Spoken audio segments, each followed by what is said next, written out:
नमो ताय जाते मरे अरिहंतानि महान करि मंगल करियो महा ग्रंथ करण को काज जाते मिले समाज सब पावे निज पद मिथ्या बावय पावती ये प्रगटे निज भाव हे जयवंत रहो सदा हे मोक्ष भुवन।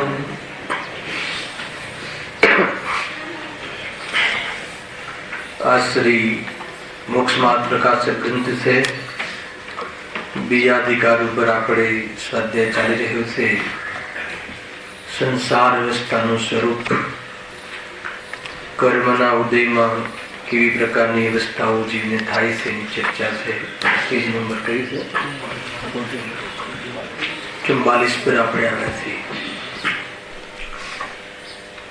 ગજબની ચર્ચા ગાથાઓમાં આવે છે. પૂજ્ય ગુરુદેવ શ્રીને જે મુનિરાજોની ભક્તિઓ મળે છે, ખરેખર આજના પ્રવચનમાં સાંભળ્યા પછી એમ લાગ્યું કે કોઈ સાચા મુનિ ભક્ત હોય તો પૂજ્ય ગુરુદેવ શ્રી. સાંભળ્યું રાકેશભાઈ? આજે પ્રચુર આનંદ. ઓહો, આચાર્ય અમૃતચંદ્ર દેવ ભાવલિંગી સંત, પ્રચુર સંવેદન, આનંદના ઘૂંટડા ભરે વાત આવીને. શું છે આ પ્રચુર સંવેદન? અનંતાનુબંધી, અપ્રત્યાખ્યાન, પ્રત્યાખ્યાન અને મિથ્યાત્વ. આ લેવલની જેની કશાય નીકળી ગઈ હોય, સ્વરૂપમાં વિશેષ રમણતા, પૂર્ણ રમણતા બી નહીં અને આંશિક રમણતા પણ નહીં, પૂરી રમણતા. મોક્ષ માર્ગ, મોક્ષનું સાક્ષાત કારણ એમને ગ્રહણ કર્યું છે એવા ઘણી ચર્ચા આવી. પછી અંતમાં શું કહ્યું? એવા મુનિરાજ આચાર્ય અમૃતચંદ્ર દેવ કહે છે, શું કહે છે? સંસારમાં અજ્ઞાનીને જોઈને અમને કરુણા ઉપજે છે. કારણ સાંભળી દે. કેમ આમ કરે છે આ જીવ? ધ્યાન સ્વભાવી છે ને, પર પદાર્થો તો જ્ઞાનમાં ઝલકે માત્ર છે. ઉદાસીન કેમ થતું નથી પર પદાર્થ પ્રતિ? પછી શું જો પ્રતિક્રમણ કરે છે? તમે પ્રતિક્રમણ બતાવું છું આજે શું કર્યું પ્રતિક્રમણ આચાર્ય અમરચંદ્ર દેવે. અરે રે, અમને સંસારમાં અજ્ઞાની જીવોને જોઈને કરુણા ઉપજે છે, હે ને? પણ એ એમના કારણે નહીં. પછી શું આપ્યું હેતુ? હજુ અમારે શુભ રાગ બાકી છે, હે ને? આ તો જીવને રાગ થતો જ નથી. અરે થતો નથી, એ તો સર્વશ્રેષ્ઠ સ્વભાવ છે આત્માનો.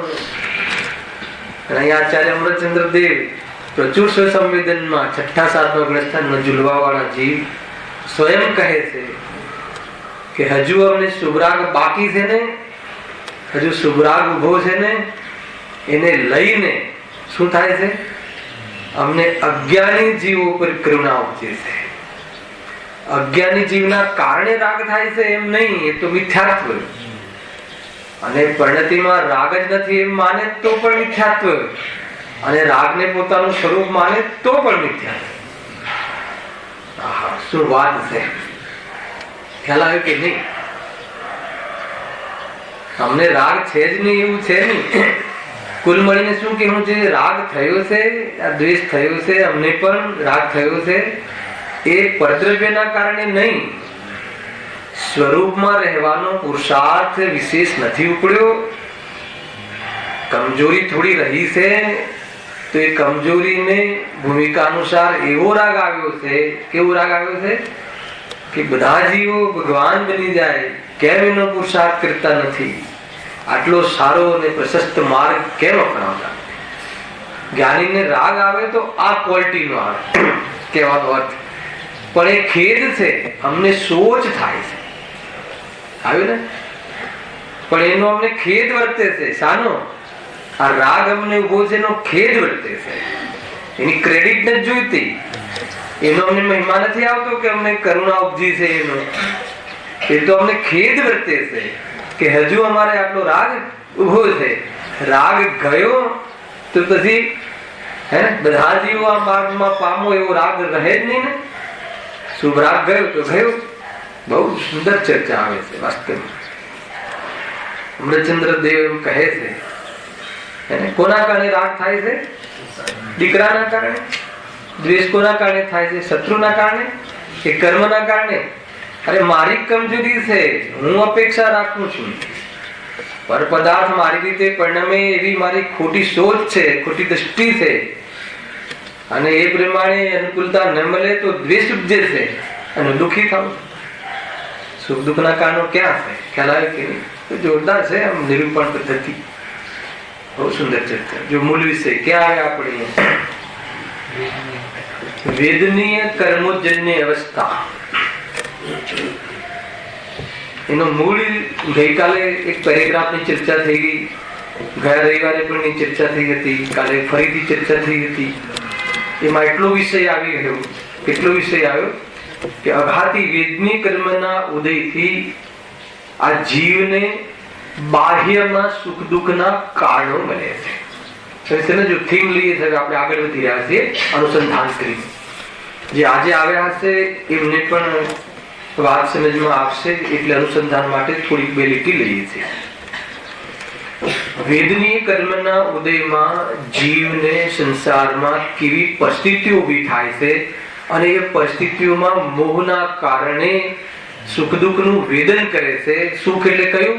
ઓછી આકુરતા રૂપ, સુખાભાસ રૂપ, ટેમ્પરરી, કે જે સુખ માને છે એવું સુખ, પરંતુ એ પરમાર્થિક સુખ નથી, અને ક્યારેક વિશેષ આકુરતાને પ્રાપ્ત થઈને દુઃખનો અનુભવ કરે છે. અને આખું સંસાર અનાદિકાલથી એનો ભર્યો પાથર્યો રહે છે. ખ્યાલ આવે કે આ અજ્ઞાની જીવની ઇતિહાસ કહાની, કર્મ કહાની. ખ્યાલ આવે કે એની ચર્ચા ચાલે. શું કામ કરીએ છીએ આ કર્મ કહાની? કે ભાઈ આની રુચિ સાને આવે છે તને, અને આનાથી બચવા માટે કોઈ ઉપાય છે ખરો? તું છે ને કે આ રાગ અને રાગના કારણો ને એના નિમિત્ત કારણો તારા સ્વભાવમાં છે જ નહીં. એવા સ્વભાવને તું જો, નો સ્વાદ લે. મેં કહ્યું ને, આચાર્ય અમૃતચંદ્ર દેવે કહ્યું ને, અમને રાગ ઉભો છે, પરંતુ એ અમને ખેદ વર્તે છે. અમને એનો સ્વભાવ તરીકે સ્વાદ આવતો નથી, અમે એને સ્વભાવ તરીકે વેદતા નથી. અમે તો એ વખતે પણ એને પરગી તરીકે જાણી અમે તો ગાયકને જ વેદીએ છીએ. આજે હું વેદું તો ને, હું તો દુઃખી થાવ ને. અને જે દુઃખ છે એ તો રાગના કારણે છે, અને હું રાગ નથી તો એ દુઃખ છે અનાત્મા છે, એ હું છું જ નહીં. આ બલ છે. ખ્યાલ આવે કે નહીં? એ રીતે છે. એક ઉદાહરણ આપે છે આચાર્ય કે ભાઈ ગમે એટલી આગ લાગે ને તો હું દુઃખી ના થવું. એમ એક વ્યક્તિ કહે છે, મને કઈ પ્રોબ્લેમ ના થાય. તો કે કેવી રીતે? કે આગ લાગે પણ દુઃખી થવું હોય તો થવું ને, મારે ના થવું હોય તો ના થવું. પોતાના હાથમાં છે. તો કેવી રીતે નથી થતા દુઃખી? આચાર્ય દેવ કે જે રાગ થયો છે ને એ મારો સ્વભાવ નથી, એ રીતે સ્વામિત્વ નથી એમને, એનું વેદન નથી કરતા. કેવી રીતે વેદન નથી કરતા?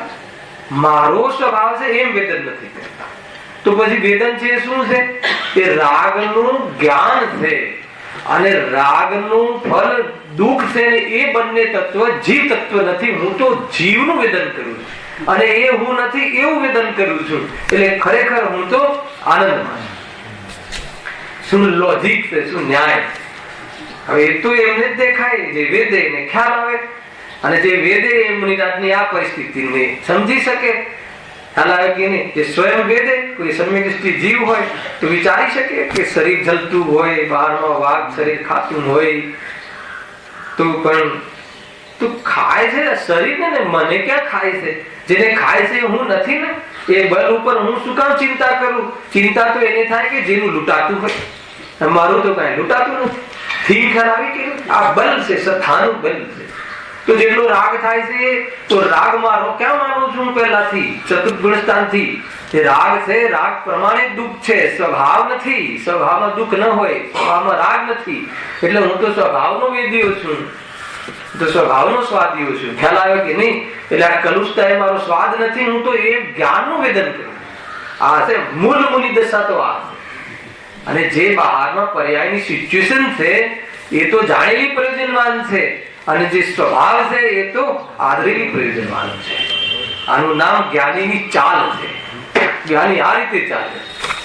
જ્ઞાનીની દ્રષ્ટિ જુદી, જ્ઞાનીનું જીવન જુદું, જ્ઞાનીની સોચ જુદી, જ્ઞાનીની થીમ જુદી, પણ ક્યાંક બધાનો કોમન છે. ખ્યાલ આવ્યો કે નહીં? જો અહીંયા આપણે ક્યાં આવ્યા હતા? તે કારણની વાત હતી. હવે વિષયમાં પ્રવેશ કરીએ છીએ. જોયો એમ કહ્યું કે વેદનીય કર્મના ઉદયમાં શું ફળ મળે છે?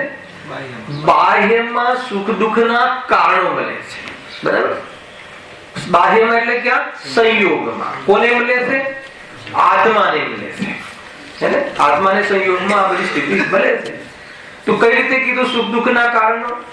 પછી એક કારણ બતાવ્યા. સુખનું કારણ કોણ? હજુ અહીંયા બાહ્ય કારણ લઈને પછી આગળ સાતામાં જઈએ. જો એ લખ્યું છે કે શરીરમાં અરોગ, તો સુખની અનુભૂતિ થાય છે કે નહીં? શરીરમાં રોગ મટી જાય હિતેશભાઈ, તો આપણે સંસારી જીવો શાની અનુભૂતિ કરીએ છીએ? સાતાની અનુભૂતિ કરીએ છીએ કે નહીં? શરીરમાં રોગ આવે તો દુઃખની અનુભૂતિ કરીએ છીએ કે નહીં? એટલે આ બધા બાહ્ય કારણો કયા? હે? ધનનો વિયોગ થાય તો દુઃખની અનુભૂતિ કરીએ છીએ કે નહીં? લોટરી લાગે તો સુખની અનુભૂતિ કરીએ છીએ કે નહીં? બધું લખ્યું છે. ભૂખ લાગે તો દુઃખની અનુભૂતિ કરીએ છીએ કે નહીં? અને ભૂખ મટી જાય તો સુખની અનુભૂતિ કરીએ છીએ કે નહીં? ખ્યાલ આવ્યો? એ રીતે પેલા શરીર લીધું. શરીરમાં જરા આમ કમજોરી અશક્તિ આવે તો શાનો અનુભવ કરો છો તમે? દુઃખનો અનુભવ. સંસારીઓની વાત છે. અને શરીર જરા કમજોર આવે, શક્તિ વ્યક્તિની દવાઓ ખાધી, જેને શિયાળામાં પાક બાક ખાધો અને જરા કમજોરી મટી તો શાનો અનુભવ કરીએ છીએ? સુખની અનુભૂતિ કરીએ છીએ. તો આ બહારમાં જે સ્થિતિ બને છે, નિરોગીપણું, શરીર મળવું અને એમાં નિરોગીપણું, એમાં શક્તિપણું અને એમાં રોગીપણું અને એમાં દુર્બળપણું, એ બધું શું થાય છે? સંસારના જીવો એ સ્થિતિમાં સુખ દુઃખનો અનુભવ કરે છે. હવે સુખ છે કે નહીં કાલે લીધું તો ઘણી ચર્ચા કરી, પણ અનુભવ કરીએ છે કે નહીં પેલા સિદ્ધિ કરી. હા, તો એ બાહ્ય કારણ, બાહ્ય નિમિત્ત કારણ. એ શરીર લીધા અને પછી બીજા કયા કારણો લીધા? શરીરથી પણ દૂર, આ નિકટવર્તી. પછી દૂરવર્તીમાં કયા લીધા? હા, મનગમતી ઋતુ લખ્યું, જો વાંચી લઈએ. ઈષ્ટ, સ્ત્રી, પુત્ર, કહાગરો પુત્ર, આજ્ઞાકારી પત્ની, અનુકૂળ મિત્ર, ધન, એ બધા સુખના કારણો મહેસૂસ થાય છે કે નહીં? અહીંયા પહેલા નક્કી કરો. કોઈ કે ના એ બધું સુખનું કારણ નથી, એ તો શાસ્ત્રમાં કહ્યું છે અને છે એમ, પણ તમને શું થાય છે? તમે ક્યાં ઉભા છો પહેલા એ અહીંયા નક્કી કરવું. અને અહીંયા કહ્યું ને બહુ સુંદર, મતલબ ક્લાઇમેટ હોય તો આપણે સુખનું વેદન કરીએ. બરાબર છે? તો એ થયું. પછી મતલબ કે બહુ જ તડકો હોય, આ હોય તો દુઃખનું વેદન કરીએ છીએ. તો એ અહીંયા લખ્યું છે. તો એ પછી અણગમતા ઋતુ, અનિષ્ટ સ્ત્રી, પુત્ર, શત્રુ, દારિદ્ર, વધ, બંધન આદિ સુખ દુઃખના કારણો મળી આવે છે. અહીંયા સુધી આપણે કાલે જોરદાર ચર્ચા થઈ હતી. એ બાહ્ય કારણો કહ્યા. તેમાં કોઈ કારણ તો એવા છે કે જેના નિમિત્તથી શરીરની અવસ્થા સુખ દુઃખનું કારણ હોય અને એ જ સુખ દુઃખનું કારણ થાય છે. બે પદ્ધતિ કરી. કેટલાક કારણ તો એવા હોય કે એનું ફળ પેલા શરીરમાં આવે, શરીરમાં કોઈ રોગ ઉત્પન્ન થાય અથવા એ તો એ જ સુખ દુઃખનું કારણ. અને કેટલાક તો ડાયરેક્ટ શરીરની ઇફેક્ટ ના કરે. હવે કોઈ બહારમાં ઝરમર વરસાદ વરસે છે, શરીર, આપણે તો રૂમમાં બેઠા છીએ મસ્ત એર કન્ડિશનમાં કે જ્યાં બી બેઠા છીએ, તો શરીરમાં શું તકલીફ છે? પણ સુખ દુઃખનો અનુભવ બાહ્ય કારણ. અને ત્યાં વળી પાછું ત્યાં જવાનું કરી લીધું હતું, બહાર જવાનું આવ્યું તો આ વરસાદ ક્યારે બંધ થાય ને પછી આકૃતા ચાલુ થઈ જાય તો દુઃખનું. તો એ દુઃખમાં નિમિત્ત બની જાય. એ સ્થિતિ ક્યારેક સુખમાં નિમિત્ત બની જાય, એ સ્થિતિ ક્યારેક દુઃખમાં નિમિત્ત બની જાય. નિમિત્તની વાત છે. બને છે કે નથી બનતી? પેલા નક્કી કરો, આવી સ્થિતિ થાય છે કે નથી થતી? થાય છે. એટલા માટે આ બાહ્ય કારણોને અહીંયા શું કહ્યું? વેદનીય કર્મના નિમિત્તથી ઉપલબ્ધિ થાય છે. જે બહારમાં એવી સ્થિતિ, તો એને અહીંયા સુખ દુઃખના કારણો નિમિત્ત તરીકે કહ્યા. હવે આગળ વળી કોઈ કારણ એવા છે કે પોતે સુખ દુઃખનું કારણ થાય, થઈ ગયું, બરાબર?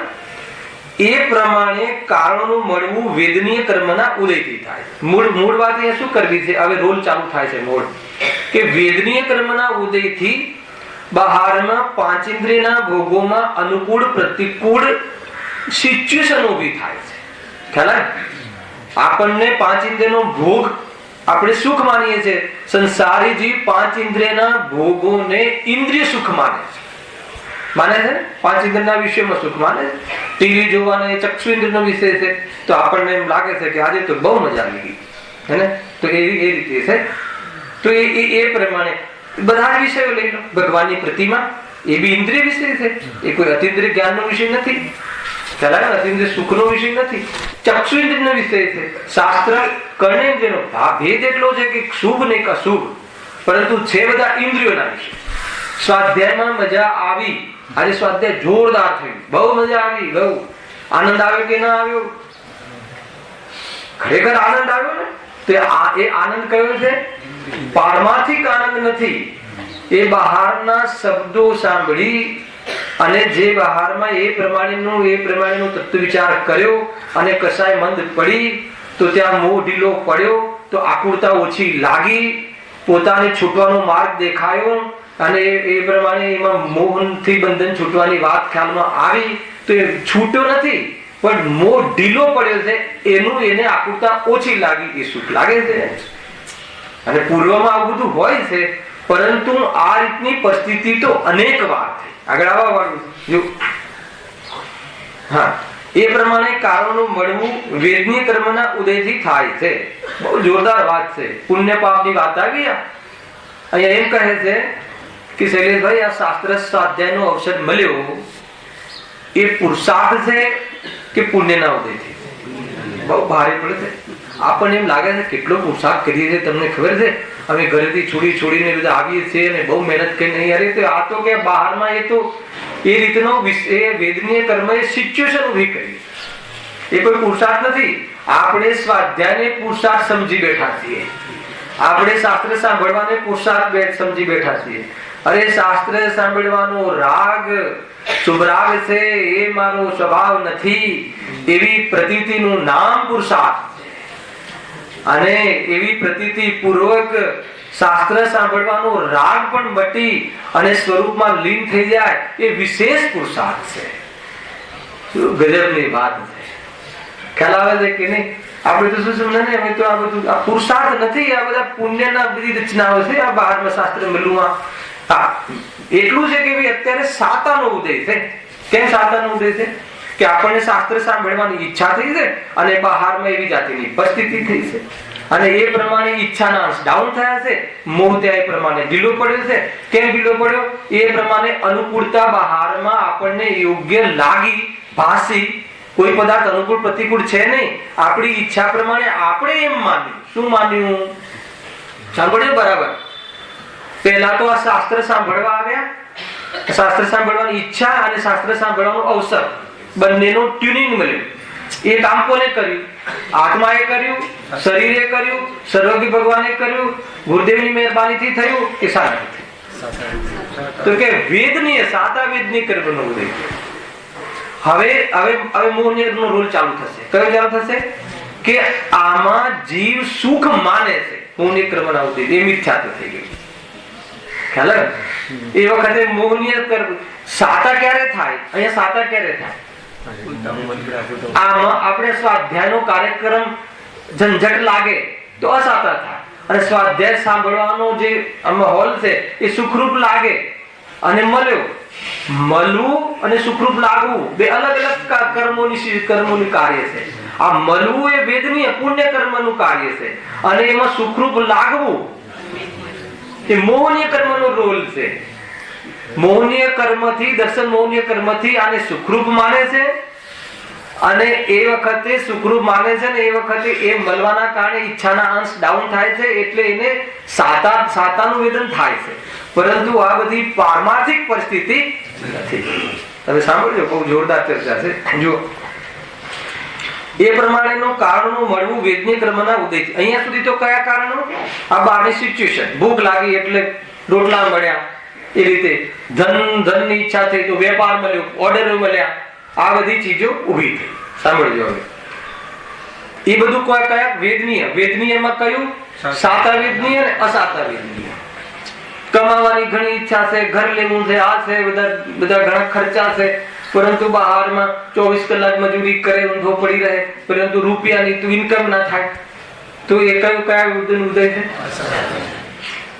સમજજો, આ બધા સંસારમાં માનવામાં આવતા સુખ દુઃખના કારણ, સંસારમાં માનવામાં આવતા સાચા કારણની વાત નથી. સંસારમાં આપણે માનીએ છીએ, બોલો આપણે આપ દુઃખી થઈ કે નથી, અને આપણે ઘરમાં ખર્ચો છે, છોકરાનું એડમિશન લેવું છે, 10 લાખનું ડોનેશન આપવું છે, આ છે, તે છે, એમ છે, અને હવે આપણે કોઈની પાસે જઈએ કે અથવા મહેનત કરીએ કે ધંધામાં કોઈ ઓર્ડર લઈ આવીએ, પણ ફાયદાની જગ્યાએ નુકસાન થઈ ગયું, તો આપણે શાનો અનુભવ કરીએ? તો એ જે એ વખતે અસાતા વેદનીયનો ઉદય છે કે એને ઈચ્છા પ્રમાણે બહારમાં એવી જાતિની સિચ્યુએશન ઊભી નથી થતી, એ પ્રમાણે દુઃખની પરિસ્થિતિ ઊભી થઈ.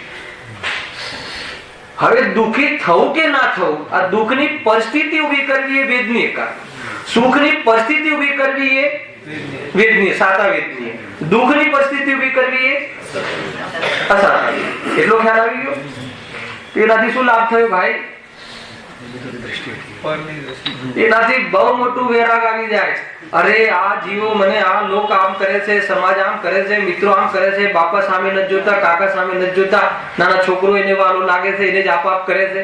અહીંયા કહે છે કે એ વાત તારી ટોટલ ખોટી છે. સમજો આખી થીમ, એ વાત તારી ધારણા ટોટલ ખોટી છે. એ તો એ પ્રમાણેની સિચ્યુએશન ન થવામાં તારા જ પૂર્વ ભાવ, ખોટા ભાવથી બાંધેલા અસાતા વેદનીય કર્મનો અત્યારે ઉદય. જ્યાં એમ ખ્યાલ આવે તો જ્ઞાની એ જીવ પ્રત્યે અર્થાત તો આત્માથી એ બીજા જીવો પ્રત્યે, પરદ્રવ્ય પ્રત્યેથી દ્વેષથી મુક્ત થઈ જાય. થઈ જાય ને? ગરજ છે હર જગ્યાએ. દેખો, વાંક કોનો કાઢ્યો? અને પોતાના કર્મનો. એટલે પોતાના કર્મનો એટલે પોતે બાંધેલા કર્મનો, એટલે પોતાના ખોટા ભાવનો. છેક સુધી લઈ લેજો ભાવ કર્મનો. પણ જયારે પરદ્રવ્યથી દૃષ્ટિ હટાવી હશે ત્યારે આ રીતની વાત આવશે. બરાબર? તો વેદનીય કર્મનો શું રોલ છે? બહારમાં એ પ્રમાણેનો સહકાર ઉભો કરવો. શામાં? અનુકૂળ પ્રતિકૂળ બંનેમાં. શાની અનુકૂળતા પ્રતિકૂળતા?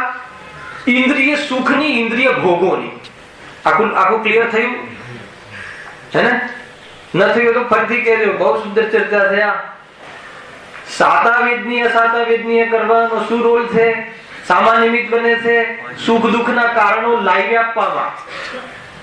નિમિત્ત તરીકે છે એ પદાર્થનું ત્યાં આવવું, એ પદાર્થનું સ્વતંત્ર પણ છે, પરંતુ એ ત્યાં આત્માનું એ સાથે બંનેનું ગઠબંધન થવું, એમાં કોઈ બ્રોકર હોય. હાલા તો કોણ છે? ભાજપ અને જેવી શિવસેનાનું ગઠબંધન કરવામાં કોક તો વચ્ચે મીડિયેટર હશે કે નહીં? બધી રીતે. હવે એ ગઠબંધન નું શું ભરોસો? ખ્યાલ આવે છે? આ ગઠબંધન વાળી સત્તાને બધી કાયમી સત્તા માની લઈએ. શરીર અને આત્માની આ ગઠબંધન સત્તા છે, સત્તા પ્રોપર ત્રિકાળ સત્તા નથી, પણ આપણે એને શું માની લઈએ છે? આ તો કાયમી ગયો. કે વાત ત્યાં આ લેવાની છે કે આ બધી સ્થિતિ કોણ ઉભી કરે છે? ખ્યાલ આ રીતે સાતા વિજ્ઞ, સાતા વિજ્ઞ. હવે આગળ જુઓ, એ પ્રમાણે કારણનું મળવું વેદનીય કર્મના ઉદયથી થાય છે. કયા કારણનું? નિમિત્ત કારણનું. શામાં? સુખ દુઃખના વેદનમાં. કયા સુખ દુઃખના? પાંચ ઇન્દ્રિયના ભોગમાં કે જે સંસારી જીવ સુખ માને છે. તો સુખ થતું હશે કે નહીં થતું? સુખ થતું હશે કે નહીં થતું હોય એ બતાવો જલ્દી ફટાફટ. 5 ઇન્દ્રિયના ભોગ, અચ્છા ભોગ કરવાની પરિસ્થિતિ ઊભી ન થાય તો ચલો દુઃખી થઈએ, પણ ભોગ થાય તો ભોગ થાય, ભોગ એટલે ભૂખ લાગી અને આકુળતા થઈ અને વેદનીય કર્મ હાજર થઈ ગયું. કયું વેદનીય? સાતા વેદનીય. બહારમાં વ્યંજનોની પરિસ્થિતિ બનાવી દીધી અને આપણે પછી એમાં રાગને વશ થઈને પ્રવૃત્તિ કરી, ભોજન કર્યું, ભોગ કર્યો. હે ને? શાનો ભોગ કર્યો? ખાવાના ભાવનો. ગુરુદેવ એવું કહે છે પરદ્રવ્યને તો આજે ભોગવી શકતો જ નથી, પણ રાગને ભોગવ્યો તો રાગની પૂર્તિ થઈ. બે શબ્દમાં અર્થાત અધ્યાત્મ શબ્દમાં રાગ મંદ પડ્યો તો ત્યાં શું થયું? આકુળતા ઓછી થઈ તો જગતને ભ્રમ થઈ જાય છે કે મને ખાવાથી સુખ થયું. સુખ ખરેખર શાનાથી થયું હતું? રાગની પૂર્તિથી. આગમ કથન કે રાગની પૂર્તિ કરે છે જીવ, અને અધ્યાત્મ કથન શું કે રાગ જ્યારે વસ્તુની પ્રાપ્તિ સહજ રીતે ઉપલબ્ધ થઈ જાય છે તો એ સંબંધીનું એગ્રેસિવપણું, એ પ્રમાણેનું મનનું આંદોલિતપણું શું થઈ જાય છે? ઓછું થઈ જાય છે. તો ઓછું થઈ જાય છે એટલે આકુળતા ઘટી જાય છે. તો પ્રાય જગતમાં આ પરિસ્થિતિને સુખ કહેવામાં આવે છે. એ સુખની વાત. તો એ પરમેનન્ટ સુખ છે, એ સાચું સુખ છે. તો સાચું કેમ નહીં?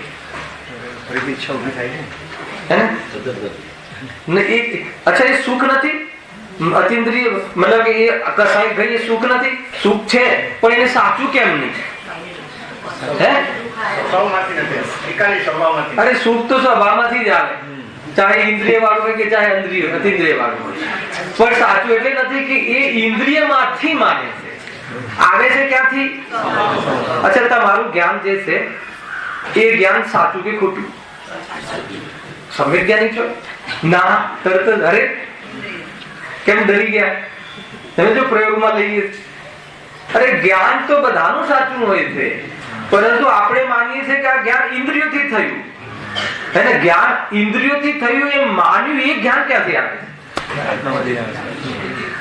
આપણે એમ માન્યું કે આ જ્ઞાન તો ચશ્મામાંથી જ આવે, આ જ્ઞાન તો આંખમાંથી જ થાય છે, આ જ્ઞાન તો કર્ણ આ સાંભળવાથી જ થાય. એ જ્ઞાન આપણે માનીએ, ભલે માનીએ, પણ એ જ્ઞાન આવે છે ક્યાં?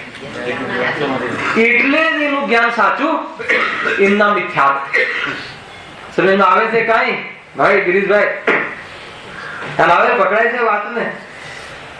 એ રીતે. અચ્છા હવે બતાવો, જે આ સુખ આવ્યું અતિન્દ્રિય સુખ, જે આપણે કીધું ઇન્દ્રિય સુખ, કયું સુખ? ખાવાની મતલબ ભૂખ લાગી એટલે ખાવાનું મળ્યું કે ના મળ્યું? મળે છે કે નથી મળતું? એટલું તો પુણ્ય લઈને આવ્યા જ છે, હે ને? બરાબર છે. કોને મળ્યું?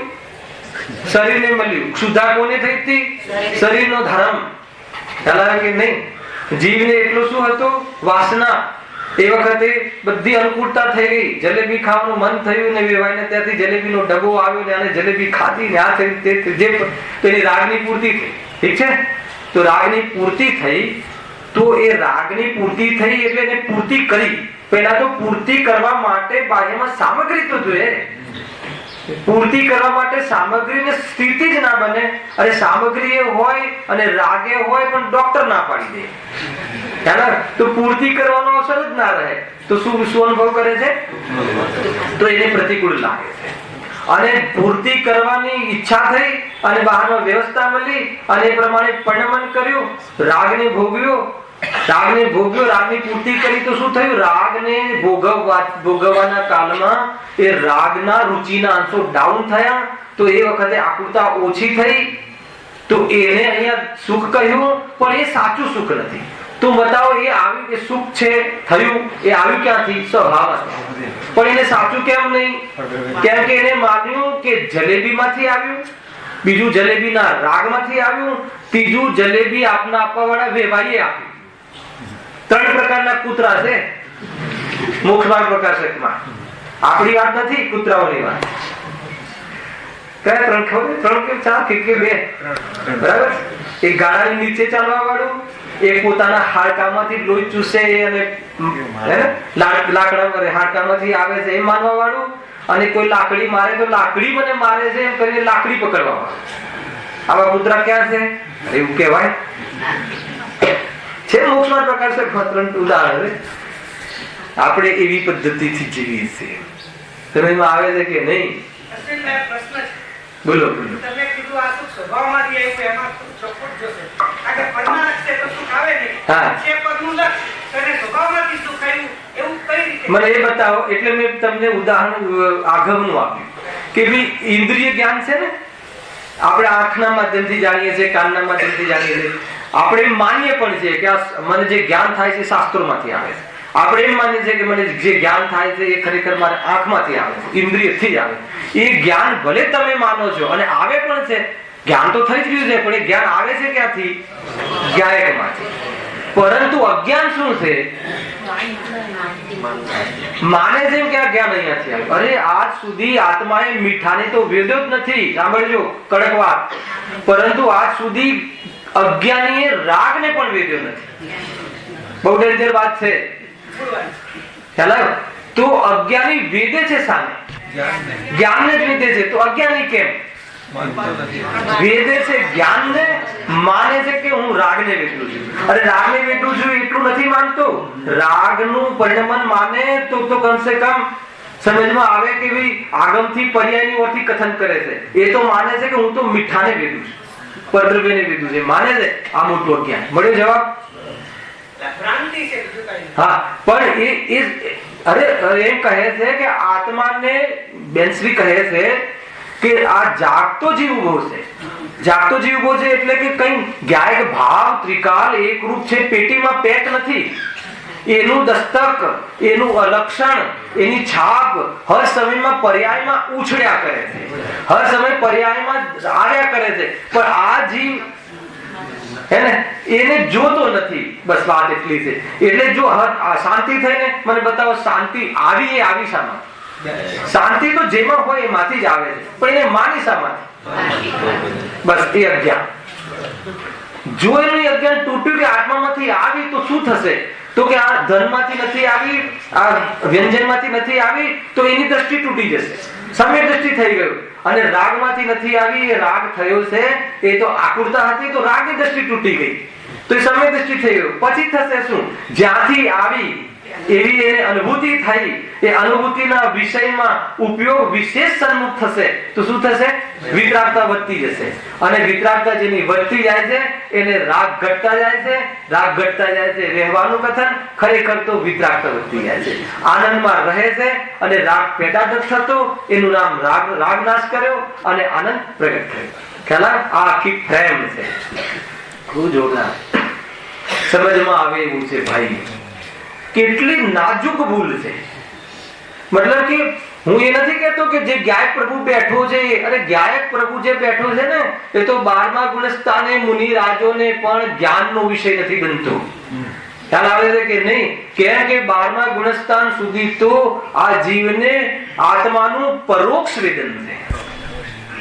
હે ને? પ્રદેશ અપેક્ષા એ તો સ્વસંવેદન પ્રત્યક્ષ છે. જ્ઞાનનું હજુ આ જાણ્યું ને, એ વેદન થયું, એ હું એ સ્વસંવેદન. અને ક્યાંથી આવ્યું? તો કે આવું આખું જ્ઞાન છે અનુમાન. સ્વસંવેદન પૂર્વકનું અનુમાન જ્ઞાન જ જ્ઞાન છે. એકલું અનુમાન જ્ઞાન શાસ્ત્ર જ્ઞાન છે, અને સ્વસંવેદન પૂર્વકનું અનુમાન જ્ઞાન એ સમ્યક જ્ઞાન. ખ્યાલ આવે? ક્યાં જીતુભાઈ? હા, પકડમાં આવે છે? તમે આત્માને જાણો છો? આ જાણીએ છીએ ને, અતિન્દ્રિય સુખનો પિંડ છે, અનંત ગુણોનો પિંડ છે. ક્યાંથી જાણ્યું? તો શાસ્ત્રમાં કહ્યું, ગુરુદેવજીએ કહ્યું. હાલા કે નહીં? ધ્રુવ છે આત્મા. ધ્રુવ સિવાય તો વાત જ નથી કરતા ગુરુદેવ. પહેલી શરૂઆત જ થાય. એક અભેદ, ધ્રુવ, અખંડ, ત્રિકાલી. કેટલા નામ છે આપણા સુંદર. હાલા કે નહીં?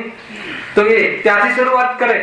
તો જોયો કોઈ ક્યાં છે? બતાવો જરા. તો કે એ તો સર્વજ્ઞ કેવલ જ્ઞાનનો વિષય છે, પ્રદેશ પ્રત્યક્ષ. તો અત્યારે કઈ રીતે કરીએ? તો કે એની જે છાંટ છે, એનો અંશ પ્રગટ છે, એ અંશનું વેદન થાય છે.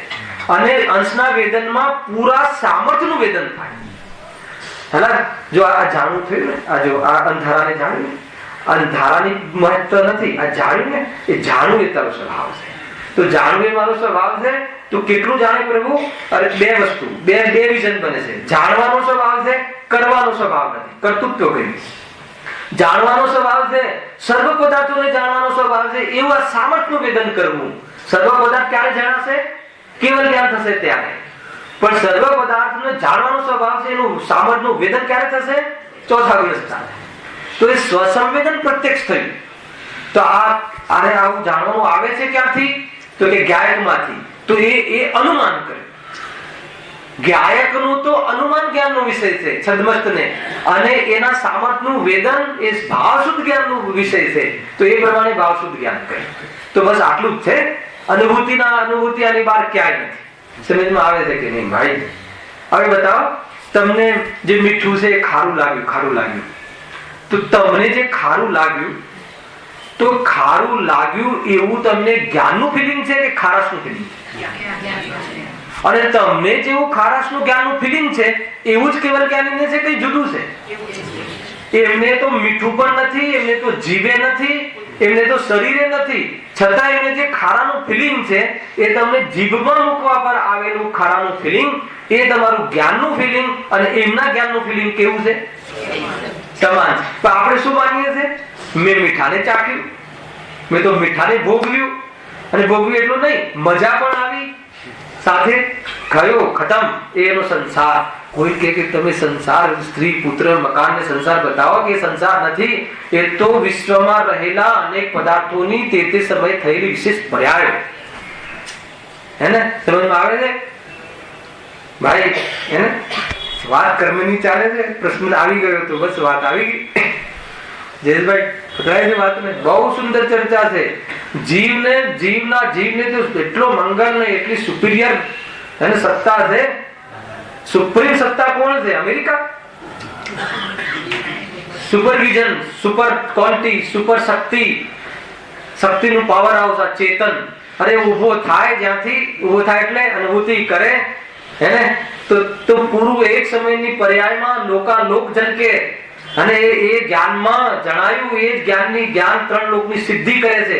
3 લોક પોતાના કારણે, પણ આ 3 લોક છે એવી સિદ્ધિ કેવલ જ્ઞાનમાં થાય છે.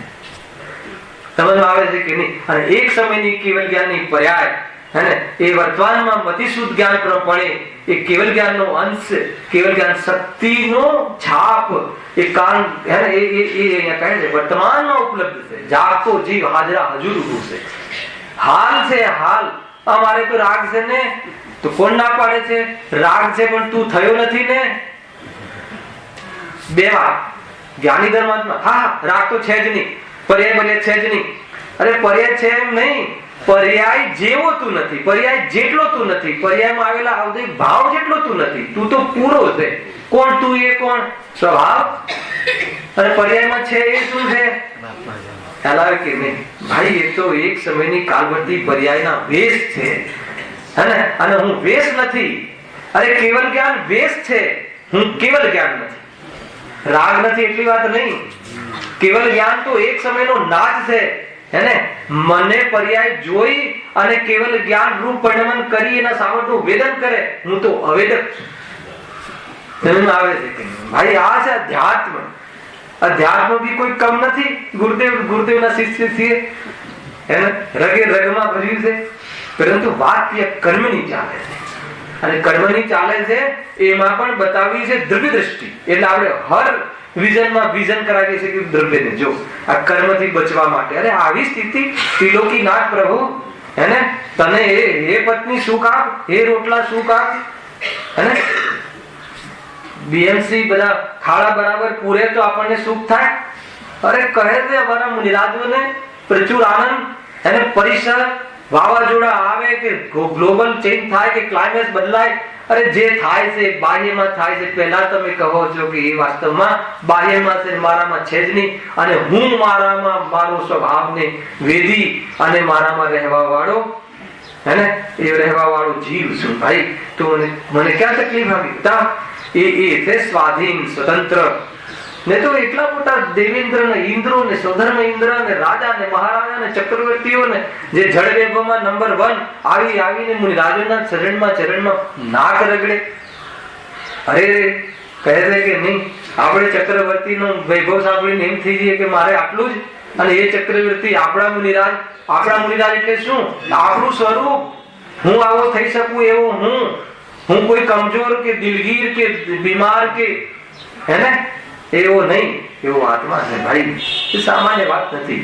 એકવાર બેઠો થા, એકવાર ઉભો થાય ને સામરસારી જીવ, તું ખાલી બેઠો થાય અને હુંકાર ભરે ને ત્યાં તું ભાગી જાય બધા જે ભૂતળા છે તો રહે જ નહીં. કોણ છે કે આ મિથ્યાત્વ હે ને એ છે ભાઈ. વાત આવી છે બરાબર છે. અરે હાજરા હજુર છે. કોઈ ગાયબ ત્રિકાલી ધ્રુવ એકરૂપ શુદ્ધ છે તો આમ પેટીમાં પેક કરી લોક કમાઈ મૂકી દીધો છે તો બધી ક્યાંથી આવશે? તો એની છાપ, એની એ ધાણ, એના ચિહ્ન સુખરૂપ છે તો એની સુખની છાટ. અરે રાગના અંદરમાં સુખ જોવાની પદ્ધતિ છે, ખ્યાલ આવે કે નહીં?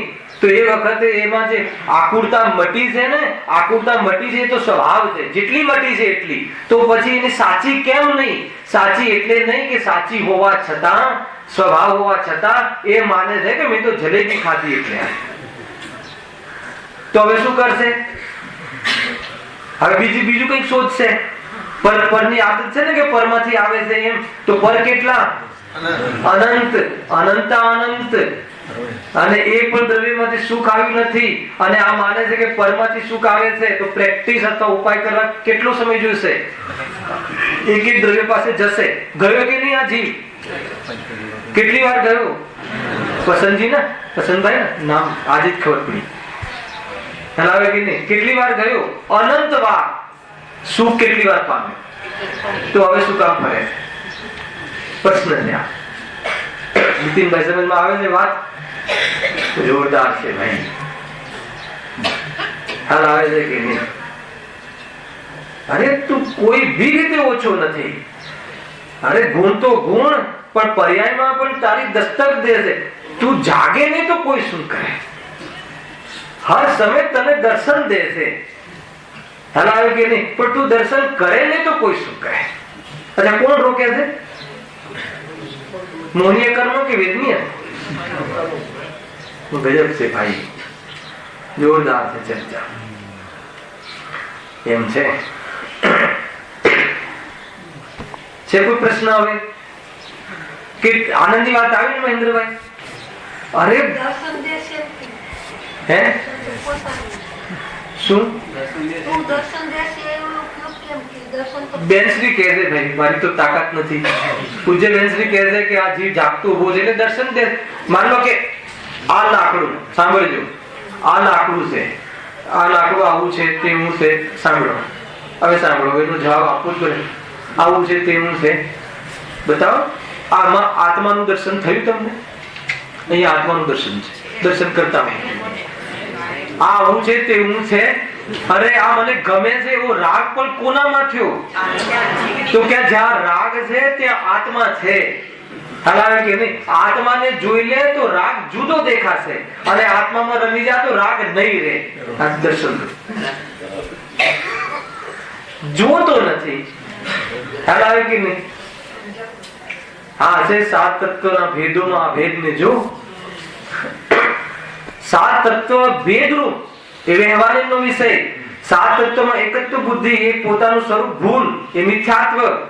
અને સાત તત્વના કાલમાં અભેદને જોઈ લેવો એ નિશ્ચય સમજવું. સમજમાં આવે છે કે નહીં? ત્યાં ને ત્યાં છે. માનો કે કોઈ વ્યક્તિએ કૃષ્ણનો રોલ લીધો, પૂરો થઈ ગયો સમય. ભાઈ ઘડિયાળ જોઈ એટલે મને બરાબર.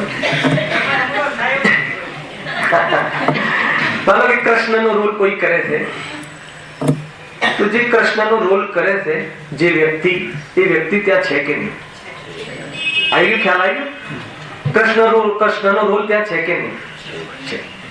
પણ કૃષ્ણનો રોલ કરવા વાળો વ્યક્તિ ત્યાં છે કે નહીં? એ વ્યક્તિને ખબર છે ને રોલ છે.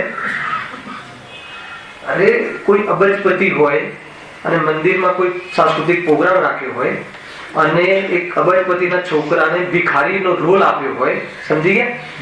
એક હાથમાં તંબુરું પકડાયું હોય, ફાટેલા ડ્રેસ પહેરાયો હોય, તો કોઈ દિવસ એ અબજપતિ દીકરાના બાપ અબજપતિને કોઈ વખત દુઃખ થાય છે? કેમ કે ભિખારીના વેગમાં પણ એનો વેગ નથી. આ ભિખારીનો વેશ છે, પરંતુ એ વ્યક્તિ, એ દીકરો છે, એ આ વેશ રૂપે નથી. તો આ બધા તો વેશ છે, અને એ આ બધા તો નાટક છે. સમયસારમાં 7 તત્વને નાટક રૂપે પેશ કર્યા છે, અને સર્વવિશુદ્ધ જ્ઞાન અધિકારમાં જઈને શુદ્ધાત્મા બતાડી દે છે. અને છતાં બી ધરાતું નથી, તો પછી કેવો છે ને કેવો છે તો 47 શક્તિનું વર્ણન છે. આ થયું સમયસાર. બરાબર જીતુભાઈ? બહુ જોરદાર હે ને? મોક્ષમાર્ગ પ્રકાશક અને સમયસાર બે મહત્વપૂર્ણ ગ્રંથો ચાલી રહ્યા છે. એની એક એક લીટીના અર્થ આપણે કરી રહ્યા છીએ, એને બહુ વિસ્તારથી કરી રહ્યા છે. જીવન જેટલું બાકી હશે અને પૂરા થયા તો થયા, પણ થયું તો ગુરુદેવે કહેલું ટોટલ રહસ્ય પીવાની ગણતરી. ખ્યાલ આવે કે નહીં? એમ છે, કોઈ જગ્યાએ ભૂલ નથી. ભૂલ તારી સમજમાં છે. અને જે વસ્તુ છે જેવી છે એવી સ્વીકાર, અને એમાં તારો ઉપયોગ શાંત થઈ ગયો, તો તે પોતાનામાં પોતાપણું કરી દીધું, પરમાત્માની પણ આવી ગયું. નિર્વિકલ્પ સ્વરૂપ છે આત્મા. કોણ સંસારી આમ ના કરે તો શું કરે? ભગવાન મહાવીર જેવું કરે. બસ વાત પતી ગઈ. હવે તારો કોઈ તને આ તો આવું કરે છે. કોણ આ તો એટલે કોણ? આ વ્યક્તિ ફલાણા ક્યાં છે? સિદ્ધાલયમાં છે? ના ના, એ તો અહીંયા રહે છે મનુષ્ય ગતિમાં. તો એ મનુષ્ય ગતિનો સંસારી જીવ આવું નહીં કરે તો કેવું કરશે? સીધો જીવ કરશે. તો એની પર્યાયનું સ્વરૂપ છે તો, અને એ તો એની ક્ષણિક વ્યવસ્થા છે, એની અવસ્થા છે. બસ વાત પતી ગઈ. દ્રષ્ટિ હટાવતા શીખો, હેને? પરાધીનપણું જોવા છતાં પણ હેને સાપેક્ષતામાં નિરપેક્ષતા જોવાની વાત છે. આ છે આ ભેદની દ્રષ્ટિ વાળાને 7 તત્વના ભેદનું જ્ઞાન સાચું હોય, નહીં તો આ ભેદોમાં અટક્યું છે, વિકલ્પોમાં અટક્યું છે. અધ્યાત્મ બહુ જોરદાર છે. આગળ કેટલે આવ્યા હતા? વેદની કર્મના ઉદયને ફરીથી એ પ્રમાણે કારણોનું મળવું વેદની કર્મના ઉદયથી થાય છે. ત્યાં સાતા વેદનીના ઉદયથી સુખના કારણો મળી આવે છે, તથા અસાતા વેદનીયના ઉદયથી દુઃખના કારણો મળી આવે. આ લીટી ખ્યાલ આવી? એ પ્રમાણે કારણોનું મળવું વેદનીય કર્મના ઉદયથી થાય. કયા પ્રમાણે? રોગી શરીર, નિરોગી શરીર, કોઈને મસ્ત પવન વાળું વાતાવરણ, કોઈને આ વાતાવરણ, અલગ અલગ પ્રમાણેની સ્થિતિ બને છે. તો એ બધી જે સ્થિતિ બને છે, બાહ્યમાં બને છે, એ શાનાથી મળી? હવે જો આગળ એનું બાયફર્કેશન, ત્યાં એનું અર્થ, ત્યાં સાતા વેદનીના ઉદયથી સુખના કારણો મળી આવે. કયા સુખના કારણો? 12 છે. અરે જે આપણે સુખની અનુભૂતિ કરીએ છીએ એ મળી આવે છે, અને અસાતા વેદનીમાં આપણે દુઃખની અનુભૂતિ કરીએ છીએ એ મળી આવે છે. બહુ પ્રેક્ટિકલ વાત છે. કઈ ખ્યાલમાં આવે છે? સુખના કારણો મળી આવે છે એટલે આપણે ભૂખ લાગે ને ભોજન મળે, બસ એ બધી સુખની પરિસ્થિતિ ઊભી કરે છે. કોણ ઊભી કરે છે? સાતા વેદની. અને દુઃખની પરિસ્થિતિ ઊભી કરે છે કોણ? કોણ નથી કરતું? નો કર્મ નથી કરતા, પરદ્રવ્ય નથી કરતા. શરીરમાં રોગ લાવી અને આપણી સાથે ભટકાવાનું કામ સાતા અસાતાની વ્યાખ્યા આવે ને એ સ્થિતિ ઊભી કરે છે. અહીંયા સુધી ક્લિયર? આગળ વધીએ છીએ. આ તો કારણ ઊભા કર્યા સુખ દુઃખના જે આપણે માનીએ છીએ. હવે સુખી દુઃખી કેમ થાય છે એની ચર્ચા આગળ. અહીં એમ સમજવા યોગ્ય છે, જો હવે વાત કાપે છે, એ કારણો જ કઈ સુખ દુઃખ ઉપજાવતા નથી. સુખ દુઃખની પરિસ્થિતિ ઊભી કરે છે, પણ સુખ દુઃખ એ બાહ્ય સામગ્રી અર્થાત એ પરિસ્થિતિ નથી કરતી. તો કોણ કરે છે? આગળ લખ્યું. પણ મોહ કર્મના ઉદયથી આત્મા પોતે જ સુખ દુઃખ માને છે. ગજબની ચર્ચા છે આમાં. કાલે અહીંયા સુધી આગળ, અહીંયા મારે આ રહસ્ય ખુલ્લું હતું. 5 મિનિટ છે હું આ રહસ્ય ખુલ્લું છું, સાંભળી 10 મિનિટ. પણ મોહ કર્મના ઉદયથી આત્મા પોતે જ સુખ દુઃખ માને. એટલે શું? બહારની જે પરિસ્થિતિ ઊભી થાય છે એ સુખની અને દુઃખની જે કહેવાય છે દુનિયામાં, જગત જે માને છે કે સુખની પરિસ્થિતિ ઊભી થઈ, પણ ત્યાં આનાથી મને સુખ થાય છે એવું માનવું એ દર્શનોને કર્મના ઉદયમાંથી થાય છે. અને આનાથી મને દુઃખ થાય છે એવું માનવું, કોઈ સ્થિતિથી દુઃખ થાય છે અને કોઈ સ્થિતિથી સુખ થાય છે એવું માનવું કોનાથી થાય છે? દર્શનોને કર્મના ઉદયમાં જીવ ભૂલ આ કરે છે. વેદનીય કર્મમાં ભૂલ નથી કરતો. વેદનીય કર્મમાં તો સિચ્યુએશન બની, પણ આમાં સુખ માનવું એવી ભૂલ કોણ કરે છે? દર્શનોને કર્મના ઉદયમાં થાય. અને એમાં સુખ ભોગવવું, એ ચારિત્ર મોહનીય કર્મના ઉદયમાં સુખની અનુભૂતિ કરે. તમે સમજો આ રીતે ચારિત્ર મોહનીય કર્મના ઉદયમાં સુખ દુઃખની અનુભૂતિ કરે. જેમાં સુખ માને છે, જે વખતે સાતાવિજ્ઞ કર્મનો ઉદય હોય, પરિસ્થિતિ ઉભી થઈ અને એ વખતે એમાં સુખ માનવાનું મોહનીય કર્મનું કાર્ય થયું, તો ત્યાં સુખની અનુભૂતિ કરીને જીવ છલાય છે. ખ્યાલ આવ્યો કે નહીં? આ કોની ચર્ચા છે? સંસારી જીવો આ રીતે એનું જીવન વિતાવે છે. જોરદાર ચર્ચા છે. આ તો કન્ટિન્યુટી થાય ને તો કાલે ઘણા પ્રમેય આવી જાય. પરંતુ આપણે હવે નેક્સ્ટ શનિ પાછા શનિવારનું સભા થોડી અલગ, રવિવારની અલગ, થોડો શ્રમ તો પડે છે મને. હાલા શનિવાર તમને એમ આનંદ આવે છે કે જીભને અવાજ પકડાય છે, ભલે ગમે નહીં હું બીજી વાત બતાવવા માંગુ છું. એટલે બધા શનિ રવિવારની કોમન સભા થઈ જાય એમ બતાવવા મારો ઉદ્દેશ એ છે. એ તો ભાવ છે એટલે જ ને. મહેન્દ્રભાઈ શનિવારે ના દેખાયા હોય એટલે એમ થાય કે નહીં અમને રહી ગયું છે, આજે ફરતી બોલો. તમારી કરુણા એવો રાગ આવે છે ભાઈ, શું કરે? જો અહીંયા પણ મોહ કર્મના ઉદયથી આત્મા પોતે જ સુખ દુઃખ માને છે. કેટલી જો મોહનીય કર્મનો ઉદય નિમિત્ત, પણ પાછો પોતે જ સુખ દુઃખ માને છે, કર્મના કારણે નહીં. ત્યાં ને ત્યાં ઉપાદાન અને નિમિત્તની રચના. એક એક શબ્દમાં જો ઉદય મોહનીય કર્મ. મોહનીય કર્મ જ્યારે કહેવાય એટલે નો કર્મ પર ચોકડી મારી દો, હે ને? અને જ્યારે પોતે જ એટલે દ્રવ્ય કર્મ પર ચોકડી મારી દો. શું કહ્યું? જ્યારે એ કહે કે મોહ કન્યા કર્મના ઉદયથી માનો કોઈ સ્થિતિ ગરમી, મતલબ એક ઉનાળો છે, જબરજસ્ત ઉનાળો છે, અને એ ઉનાળામાં કોઈ ગરમીનું વેદન, સુખનું વેદન કરે. ખરા એ પેપરમાં એકવાર ઓલું આવેલું કાર્ટૂન. એમાં શું થયું કે એક વ્યક્તિ છે ભર ઉનાળે બપોરે સૂટેડ બુટેડ અને એમ રેડી અપ ટુ ડેટ થઈને ઉભો છે. તો બે દરિદ્ર વ્યક્તિ ચર્ચા કરે છે કે આ જે કોઈ શેઠ દેખાય છે એ કોઈ કુલર ફેક્ટરીનો શેઠ છે. ત્યાં સાતા કેમ કે આટલી ગરમી બપોરે 12 વાગ્યાની એને ઉનાળાની, અને સૂટ બૂટ પહેર્યો છે અને પાછો ચહેરા પર આનંદ છે. કેમ આનંદ છે? કેમ આનંદ છે? કેમ કે મારે કુલરનો ધંધો જોરમાં ચાલશે. સાતા બીજનો ઉદય છે. પરિસ્થિતિ કેવી છે? અને એ જ પરિસ્થિતિમાં જો પરિસ્થિતિ તો ત્યાં એના માટે કેવી છે? એના માટે પરિસ્થિતિ કોઈ અનુકૂળ પ્રતિકૂળ નથી હોતી, સોચના આધારે થાય છે. તો એ પરિસ્થિતિ તો એના માટે અનુકૂળ ભાષે છે, એને કુલર વેચવા માટે અનુકૂળ સિઝન છે, એટલે એના માટે સાતાવેદનીનો ઉદય છે. ખ્યાલ? પરંતુ એમાં સુખનો અનુભવ ક્યારે કરશે? કે એમાં સુખ માને તો, શામાં સુખ માને તો?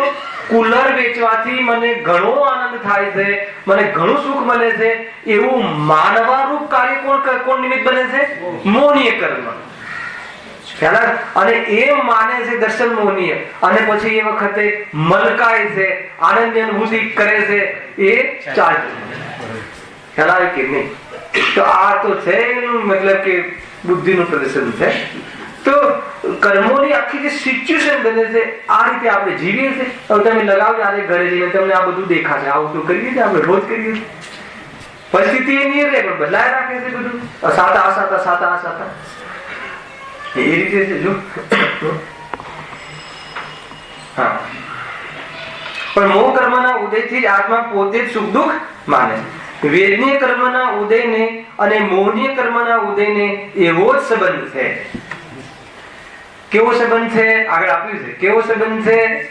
કે જ્યારે સાતા વેદનીય કર્મનો ઉદય હોય, જ્યારે સુખની પરિસ્થિતિ ઊભી હોય, તો એ વખતે મોહનીય કર્મના ઉદયમાં આ મને સુખરૂપ છે એવી માનવા રૂપ પરિસ્થિતિ બને છે. અજ્ઞાનની વાત છે મુખ્યતાથી. અને કોઈને સાંભળજો, બહુ ડેન્જરસ વાત છે. કોઈને કોઈ સમ્યક દ્રષ્ટિ હોય તો કસાયની ચારિત્ર મોહનીયના ઉદયમાં એ વખતે એને ત્યાં શાંતિનું વેદન કરે છે. એ પણ કરે છે, એવું નથી કે નથી કરતો. કોઈ માની લો કે સમ્યક દ્રષ્ટિ જીવ હોય અને ક્ષુધા આત્માનો રોગ નથી, તો ક્ષુધા તો દેહનો રોગ છે, છતાં રાગવશ એને ભોજન કરવાનો ભાવ આવ્યો, તો એને એક વાર એવું નહીં થતું એ ભોજન કર્યું તો આજે શાંતિ થઈ. સમ્યક દ્રષ્ટિ બતાવો. છે તાકાત આ વાત કરવાની? થાય છે. ખ્યાલ આવે કે નહીં? તો બધી જ્ઞાની કેમ ખ્યાલ આવે કે ભાઈ આ તો રાગ જે છે એ રાગનું સ્વરૂપ છે અને શાંતિ છે આત્મામાંથી આવે છે એવું ભેદ જ્ઞાન હોવાના કારણે જ્ઞાની છે. કડક પડે. ચોથા ગુણ સ્થાનની પરિસ્થિતિ સમજવી જીવોના સમજમાં ન આવે. હે ને? કેવી રીતે ભોગોમાં ભરેલો ચક્રવર્તી સુખી. લોકો બહુ આગળીઓ કરે છે ને, ભોગ ભોગવે અને નિજરા. આખી ગાથા ને સમયસારનો શું કરે? સમયસારનો નિજરાધિકાર વસ્તુ આવું છે ભાઈ. જો અહીં આગળ આપ્યું છે વેદનીય કર્મના ઉદયને ને મોહનીય કર્મના ઉદયને એવો જ સંબંધ છે. કેવો સંબંધ છે? એવો સંબંધ છે કે જ્યારે સાતા વેદની જન્ય બાહ્ય કારણ મળે ત્યારે તો સુખ માનવરૂપ મોહ કર્મનો ઉદય થાય છે, તથા જ્યારે અસાતા વેદની જન્ય બાહ્ય કારણ મળે ત્યારે દુઃખ માનવરૂપ મોહ કર્મનો ઉદય થાય. ખ્યાલ આવે? બાહ્ય કારણનો તો કોઈ સંબંધ જ નથી. પરિસ્થિતિ એકની એક જ હોય. હે ને? કોઈને ઝઘડાખોર પત્નીથી વૈરાગ્ય આવે અને કોઈને ઝઘડાખોર પત્નીમાં દ્વેષ ઉત્પન્ન થાય. કોને વૈરાગ્ય આવતું હતું?